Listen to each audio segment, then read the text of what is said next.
I think you can say about Steve Rogers' character, he's a hero before he takes the super soldier serum.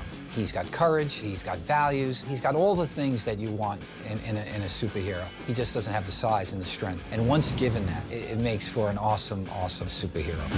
We knew that the movie wouldn't work if you didn't buy Skinny Steve at the top. We're going to spend the whole first act with a scrawny version of Steve Rogers before he gets chosen for the program and undergoes the procedure that turns him into Captain America.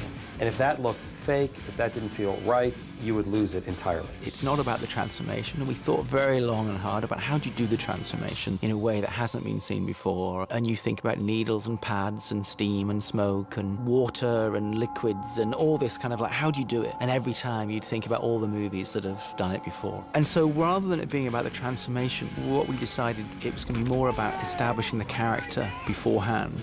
Get back! And then the transformation isn't the big deal. It's a pretty big scene, but it's sort of behind closed doors. It's really about the man that goes into the pod and then the man that comes out of the pod, and that's what the beat is in the movie, as opposed to it being, and now we see his muscles bulge and, expand and everything else. Knowing what we wanted Chris to look like when he came out of the pod, fully transformed, we knew that he had to start working out right away. And he spent probably 3 months getting into that shape. We also knew that for the entire first act of the film, he had to look like he weighed 100 pounds and was 5'7". Obviously, once he started working out, there's no going back.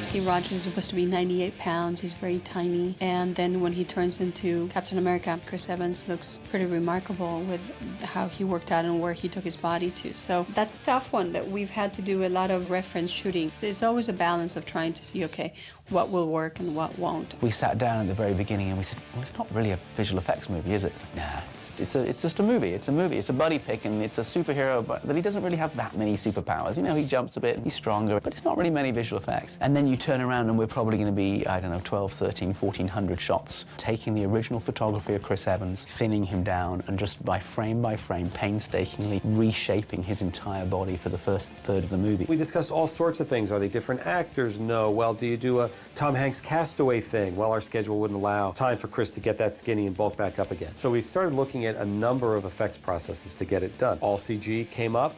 We just didn't feel it was there. It wasn't right, and there was enough of that creepy factor that you would never be able to fall in love with it. And the goal was to make the audience fall in love with the character before he gets any muscles, before he puts on a costume, before he holds a shield. And in early meetings we had with Chris Evans, it was very important to him and it was important to us that it be him, that it be his performance, that entire section of the film. I think if you get to know who Steve Rogers is before he becomes Captain America, that's what will make for a good character, that's what will make a good movie. We wanted Chris Evans and Stanley Tucci together. We wanted Chris and Hayley together. We needed Chris and Tommy Lee Jones together, and that's why the performance works.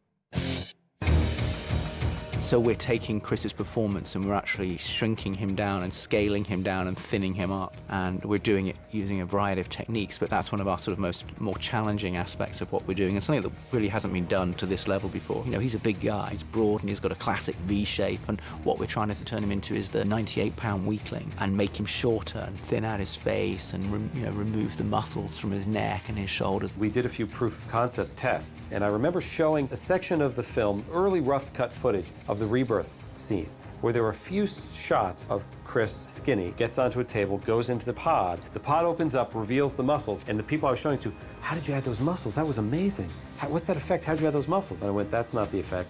The effect is the skinny version. They go, really? That is kind of when we all looked at each other and went, it's going to work. It changes the performance. When we're first looking at dailies and we're first looking at our rough cut, there's very few completed shots, and you see Chris, muscular Chris, doing these scenes with people, and everyone's referring to him, you don't give up, you're skinny. And then when you start seeing the effect shots finally in the film, wow, does it change everything.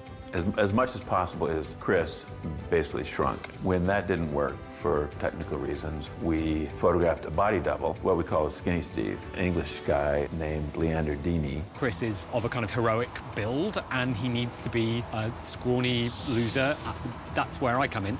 He'll decide how he wants to do the scene, and I'll watch him do it 4 or 5 times, and then I do that and try and get an exact copy. Okay, good. You do one with Chris, you do one with a double, you do one with a clean plate. Sometimes we do one with Chris and slide a green screen in behind him. Sometimes we do one with the double and put tracking markers on his face. Frankly, because we wanted to give the effects houses as much information as they needed. because we knew the process wouldn't be easy, and we knew that from shot to shot they'd have to vary their technique. So we essentially covered every technique possible to give them all the ammunition they need. What we found out early on is that Leander wasn't quite thin enough and weak-looking enough, and he wasn't quite emaciated to the point we wanted him to, so we would have to skinny up Leander as well. And sometimes when we skinny Leander, Chris's head would be wrong. It's amazing how just a matter of millimeters will make him look like a completely different person. It's been probably the hardest thing for us to achieve, because not only are you trying to make someone look small and you're trying to make him look believable, but you're also trying to make him look consistent. And from shot to shot, depending on the lens that you used when you photographed it or the lighting, that can change things dramatically. And because there's so many shots, it's not like we can give them to one artist and say, you know, make all these shots look like the same guy. They have to go to several different artists. We employ 8 or 9 companies currently, and we've got them in 3 continents. And some of those companies will have upwards of 300-400 people working on this. There's a lot of work and a lot of an incredible amount of energy and effort goes into every single frame in the final movie. You know, you really are concentrating on every single pixel. So they're constantly comparing notes and trying to make them look like the same person. So if the lighting is different, the angle is different, and the weather is different, it changes just enough so that suddenly you shrink him down and it's not the same guy.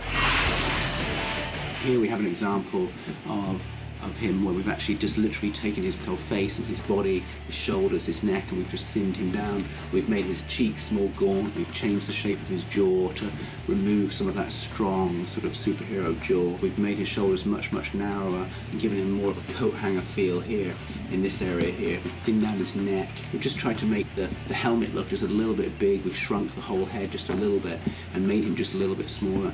What we're not doing is just a general overall scale down, so it literally is taking the sides of his features and moving them all in, but making sure that the central features, the face, stays the same, so that what you're seeing is still Chris Evans, and you can see that, you know, it's still the same person, but it's really trying to maintain that character of what Steve is. We are going to win this war because we have the best men, and because they are going to get better, much better.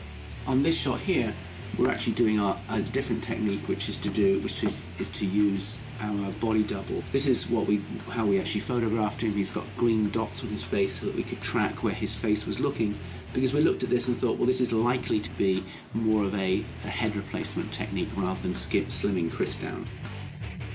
So we shot the same pass with Chris Evans' face, or Chris walking doing the same motion, exactly the same, so we shot the scene 2 different ways.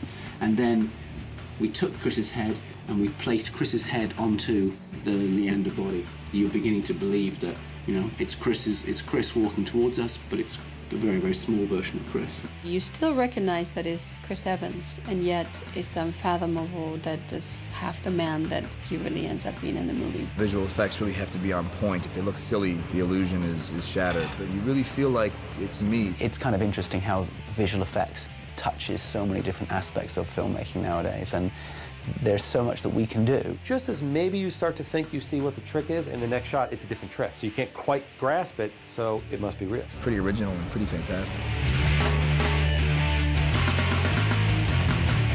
To the little guys.